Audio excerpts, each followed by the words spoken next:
Hello সবাইকে, welcome back to my channel and welcome back to my new vlog.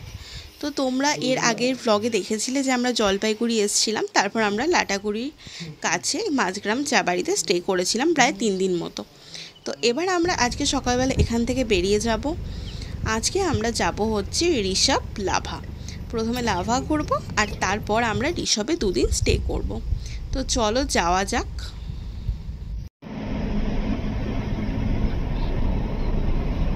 যাওয়ার পথে আমরা আইসক্রিমও খেয়েছিলাম আর এখান থেকে গরুবাতান ভিউ পয়েন্ট 1 কিমি। তো আমরা প্রথমেই যাব হচ্ছে গরুবাতান ভিউ পয়েন্টে, সেই জন্য আমি ওখানটা একটু স্লো করে দিলাম তোমাদেরকে দেখানোর জন্য। তো এটা হচ্ছে গরুবাতান ভিউ পয়েন্ট। ভীষণ সুন্দর একটা জায়গা যেখানে জল আর পাহাড় দুটোই একসঙ্গে পাওয়া যায়।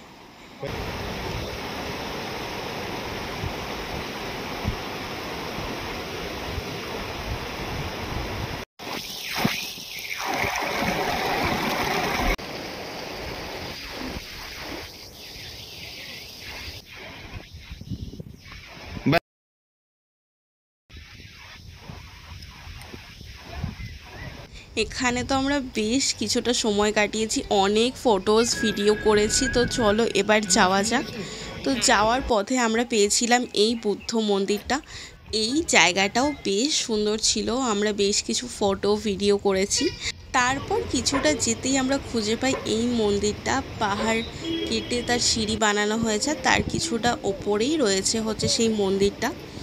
তো আমি সিঁড়ি বেয়ে ওপরে উঠি, আমার জায়গাটা খুব ভালো লাগে, মানে বেশ নতুনত্ব একটা জিনিস আমি দেখলাম।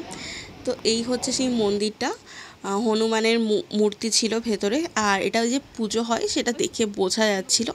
আর ওই পাহাড়ের ওপর থেকে এটা হচ্ছে ভিউটা। তারপরে আমরা এখানে একটা লোকাল শপ থেকে মোমো খাই। পাহাড়ে এসছি আর মোমো খাবো না তা তো হয়ই না। আমার পাহাড়ের মোমো খেতে ভীষণ ভালো লাগে। তোমাদের কার কার পছন্দ আমাকে অবশ্যই কমেন্ট করে জানিও। তারপর আমরা আবার আমাদের গন্তব্যের জন্য রওনা দিই। আর এখানে কিন্তু আমরা যত উপরে উঠতে থাকি আস্তে আস্তে ওয়েদার প্রচণ্ড মেঘলা হতে শুরু করে। আর এই দেখো বৃষ্টিও হওয়া শুরু হয়ে গেছে অলরেডি, তোমরা দেখতেই পাচ্ছ। এর সাথে সাথে আমরা যত উপরে উঠছি, যত লাভার কাছাকাছি যাচ্ছি, তত কিন্তু ঠান্ডা বাড়ছে। আর এই জায়গাটা দেখেছো, খুব সুন্দর। তো চলো দেখা হবে নেক্সট পার্ট নিয়ে নেক্সট ভিডিওতে।